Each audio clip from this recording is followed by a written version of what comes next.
As we control our inner talking, matching it to our fulfilled desires, we can lay aside all other processes. Neville, we imagine the wish fulfilled and carry on mental conversations from that premise through controlled inner talking. From the premise of fulfilled desire, seeming miracles are performed. Neville, he's basically saying to have your inner talking match what you want as if it is done. So saying stuff like, I got this job. This job is mine. I'm totally qualified. I got hired. I'm making money again. It's so awesome I got this job. This is thinking from the end, because you are already stating this job is yours and it is done. Do this habitually through repetition. What thoughts and feelings are you consenting to? Match your inner speech to your fulfilled desire. You can do this right now. You don't have to be at a church, and you don't have to be in a quiet place alone. Just switch your thinking to that which is positive and is in the assumption that you have or are what you want to be or have,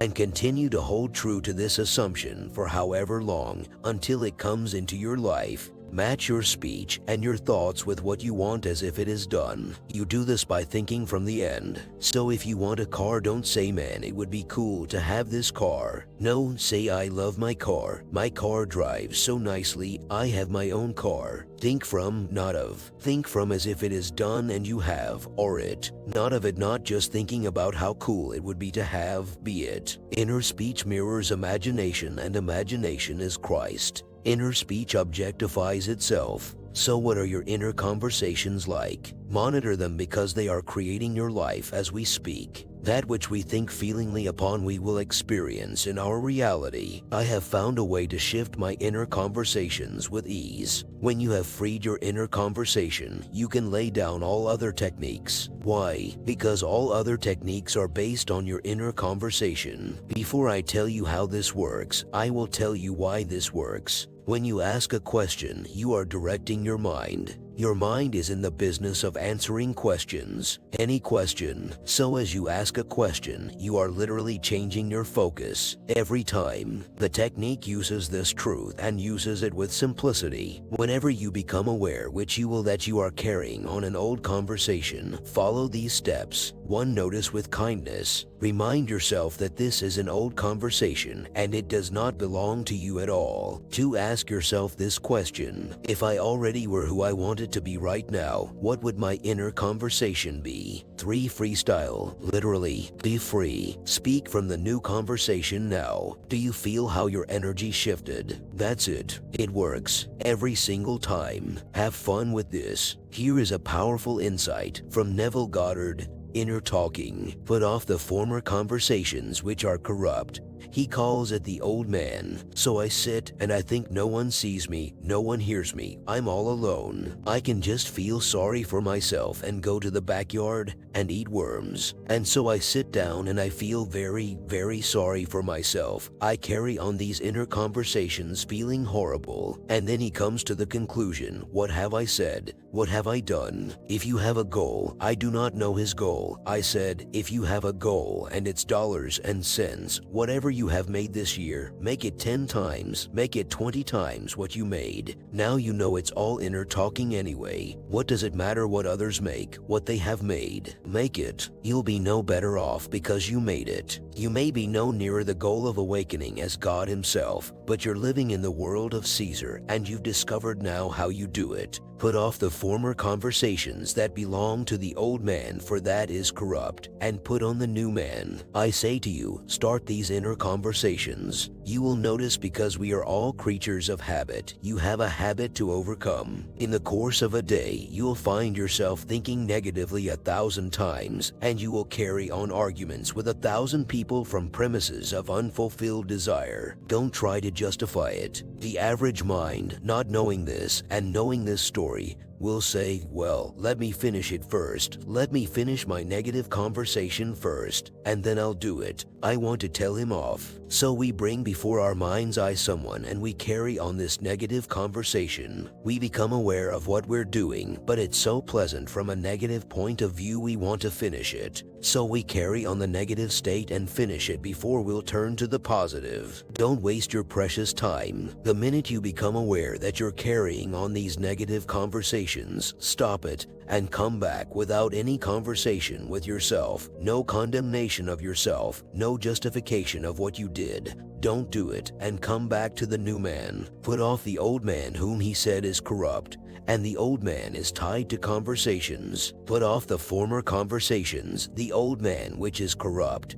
Put on the new man, which is created in righteousness. Well, if the old man is tied to my former conversations, the new man must be tied to my future conversations. Well, start it right now. This whole thing is all within us. If you really want to transcend your present financial status, you can do it. Your status in this world, no matter what it is, you can do it. You can do it by controlling your own wonderful human imagination as you control it in words. For we are talking animals, as it were. You can't stop talking. You get up in the morning before you even see anyone that is conscious you're talking to yourself, aren't you? In your dreams, you're talking to yourself, and all through the day, you're talking to yourself. And may I tell you, as one who takes this platform twice a week, and who will answer letters brought in, and all these things, devoting my entire life to it, in this strange and wonderful world of ours, I have to arrest my inner talking every moment of time. So let that encourage you. Every moment of time I find myself, inwardly, from a letter received where there was no gratitude whatsoever, nothing but complaints, even though a dozen things worked beautifully, and then your reaction is, so what? And you have to stop it right away. As you become aware of what you're doing, you've got to stop it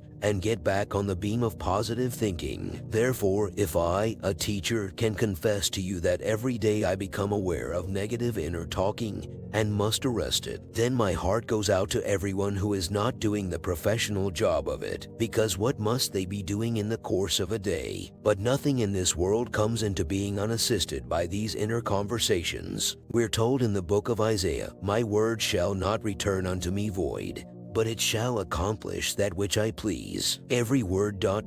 so that's positive thinking now. Every word will accomplish that which I please. Not one word can return void if I do it in that manner. For you can spend ... if you think in the course of a day you waste your time, spend 5 minutes in constructive inner conversations. It will overcome so much of the negative. Spend 5 minutes, sit down quietly with yourself and carry on these wonderful inner conversations from fulfilled desire. May I tell you, no power in the world can stop it from coming to fulfillment. It must accomplish that which I please. So you are pleased with this inner mood, and you do it. May I tell you, men will not even be aware of it. But everyone who has succeeded, they've done it. There are men today so completely geared to making money that they don't think of anything else. So all their inner conversations are from the premises of successful ventures in the making of money. I'm not saying you want money. I'm not saying that you are satisfied with what you have. I'm not saying that. I am just telling the whole vast world, whatever thing you desire in this world, there is an inner conversation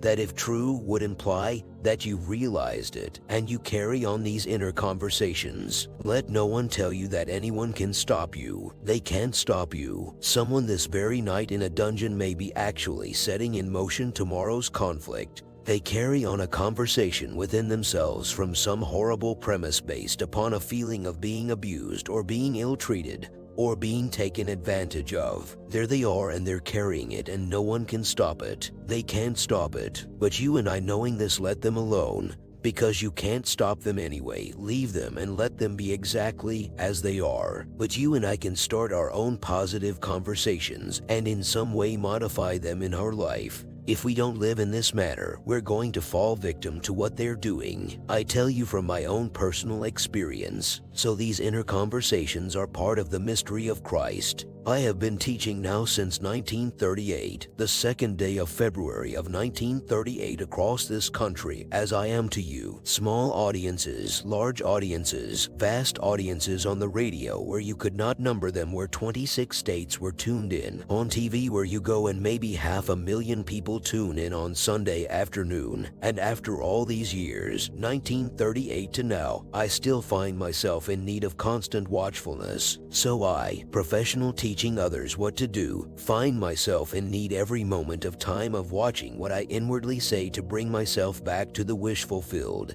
Then don't condemn yourself, just don't spend one split second justifying failure. Come right back to what you want and not dwell on what you don't want. Do it and finally it will become a habit. But after all these years it has not yet been so much a habit in my own life that I don't have to constantly watch. So everyone is watching and watching ... or they should watch and watch. But again, the lovely thing is this: if I, who can confess failure in my watchfulness, could still be singled out to be raised from the dead, and to be numbered among the elect, to be born from above, to discover David as my son, and all the other lovely things, how infinitely merciful is God. He is not looking for that nth degree of perfection, or no one would ever attain it. In fact, I am convinced that fitness is the consequence of grace, and not the condition of grace. When he gave me himself, he fitted me not because I earned it at all, so that, really, fitness for the kingdom is simply the consequence of his grace,